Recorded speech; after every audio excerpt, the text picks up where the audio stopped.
Hey boys, it's HarmNone.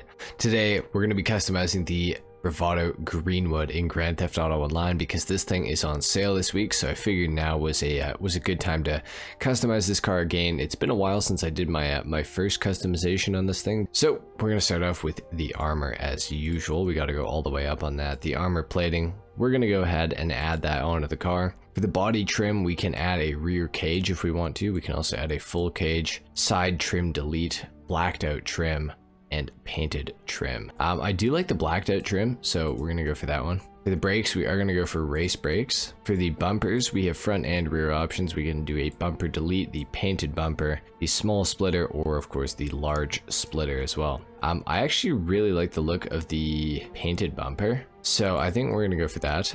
For the rear bumpers, we have the painted rear bumper or the black rear bumper as well. I like the painted, let's go for that. For the engine, we do have some air filters that we can change on this car. We can make these a little bit different. I'm not gonna go for something too crazy. We'll go for like the trumpets. I like the look of that. Engine tunes, we gotta go all the way up on that, obviously. For the exhaust, we do have quite a few different options here as well. We're gonna find something that fits.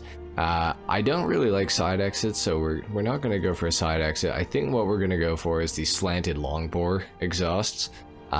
Those look pretty good. For the headlight covers, of course, we can put this like little tape over them. Not really a fan of it though, so we're just going to avoid that. Now we can put the remote control unit on this thing or the missile lock-on jammer. Typically, the missile lock-on jammer is just, well, way more useful. However, the remote control device is kind of cool too.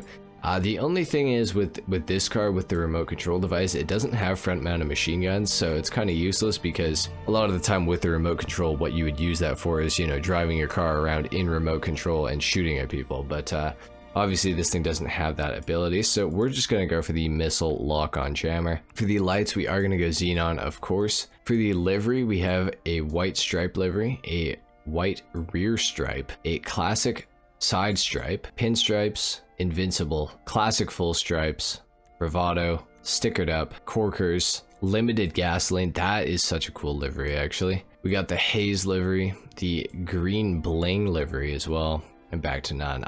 We're gonna have to go for the limited gasoline. I really like the look of that livery. I think that's pretty cool. For the louvers, of course, we can add some. Not a big fan of the louvers though. We're just going to avoid those for right now. For the mirrors, we do have quite a few different options here. We got a lot of different options actually. The Greenwood is pretty good customization wise, I gotta say. Let's go for the secondary missile mirrors because those look pretty good to me. For the plate, we are going to go yellow on black. For the proximity mine dropper, we can equip it with the oil slick one.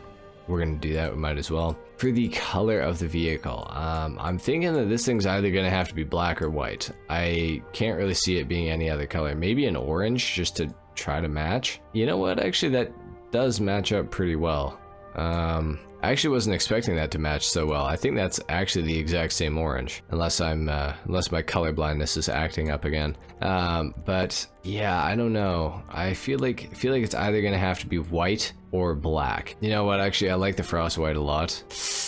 But do I like the black better? I think I like the frost white. We're gonna go frost white for the color. I think that's gonna be the better thing to do. For the trim color, is this just for the stitching? What does this do? I can't actually see anything that this does. Okay, well we'll go black on it anyways. Why not? For the roof, we can completely change this. We can go for a vinyl roof, the secondary vinyl roof, the secondary painted roof as well. It all really looks the same, so we'll just leave it alone. We can add this cool antenna onto the back. We might end up going for that for our spoiler option. We do have the small lip spoiler as well though. The large lip spoiler, the small wing, the medium wing as well.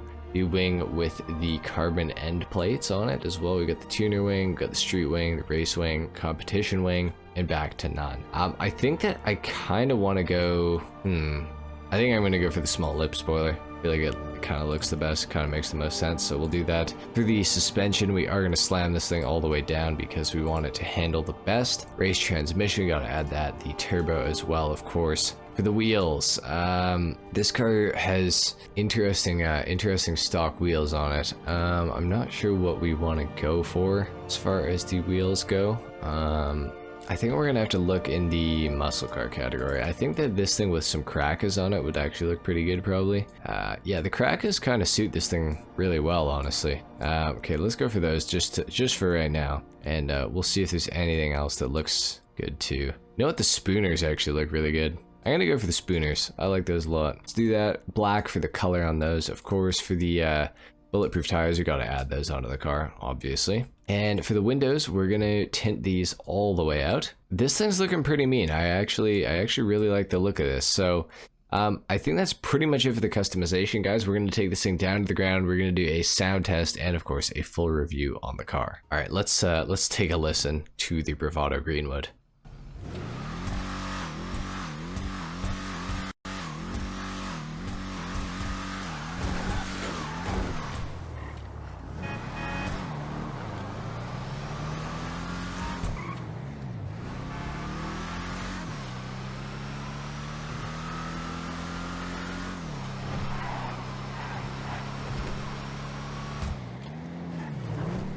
It sounds pretty average, nothing too special, I would say, about the Greenwood. Now it's time to talk about the performance of the Bravado Greenwood, because this thing is actually kind of a sleeper. It's low-key one of the better muscle cars in GTA Online. Definitely one of the better four-door muscle cars in GTA Online as well. The Bravado Greenwood, I mean, it's a very unique vehicle because it has a Monty tech, it's a muscle car, and it also like handles really well, which is, well, rare for muscle cars, obviously. It's quite quick in a straight line as well. It has decent acceleration. The top speed is relatively high as well. So the Bravado Greenwood really, it's really a complete package deal. This thing pretty much comes with anything that you're gonna want. And anything that you're going to need with, you know, a car like this. So, you know, the Amani tech coupled with everything else that this car has, I mean, it's kind of a steal. And, you know, for being the second cheapest Amani tech vehicle in GTA Online, obviously just a tiny bit more expensive than the new Granger 3600 LX. This thing does get a lot better performance. It's also a four-seater, so, you know, between the two of those, I would definitely say take the Greenwood. If you got, you know, just over $1 million to spend on an Amani tech vehicle, you're probably gonna want to go for the Greenwood, I would say, over the classy Granger 3600 LX. I think that this thing is generally a lot more useful. It's a lot quicker for sure. The handling is a little bit better, and obviously it's not an SUV, so it's just generally going to be kind of faster. So, you know, I guess that kind of makes sense. The Bravado Greenwood, I kind of wish that this thing had a little bit better acceleration, if I'm being completely honest. It's very good, don't get me wrong, but it could be a little bit better, I feel like. The handling, though, is quite nice for what the vehicle is. I mean, it's not exactly the most ideal ever, but for being an old muscle car, I really can't blame this thing. The handling is quite good. The acceleration is decent enough, and obviously the top speed, you're not really going to reach your top speed like a lot, but, you know, when you do, it is a relatively decent top speed. So, you know, the Greenwood overall, I feel like, is kind of a bargain vehicle in GTA Online with the Amani tech capabilities that it has. It costs just over $1 million when it is not on sale. Obviously, though, right now when I'm recording this, the car is on sale for about $660,000. So that is by far the cheapest Amani tech vehicle in GTA Online, as of right now, at least. Obviously, this sale is going to be ending on Thursday, so when you guys are seeing this, you will have like 2 more days before the sale actually goes off. So if you guys are in need of an Amani tech vehicle, if you're in need of a 4-door muscle car, you know what? Kill 2 birds with 1 stone and get yourself a Bravado Greenwood. This thing is really, really solid. So that's pretty much all I got to say about the Bravado Greenwood, guys. It's a solid car. Definitely pick one up if you got some money lying around and you need an Amani tech car or a muscle car, or you just got some money burning a hole in your pocket and you want to spend some. Definitely pick up the Bravado Greenwood. Anyway, guys, that's pretty much it for the customization and review on the Bravado Greenwood in Grand Theft Auto Online. If you guys enjoyed this video, if you learned something, a like is of course appreciated. If not, dislike. Subscribe to the channel if you guys are new, and I will see you all in the next video. Until then, take care. Peace.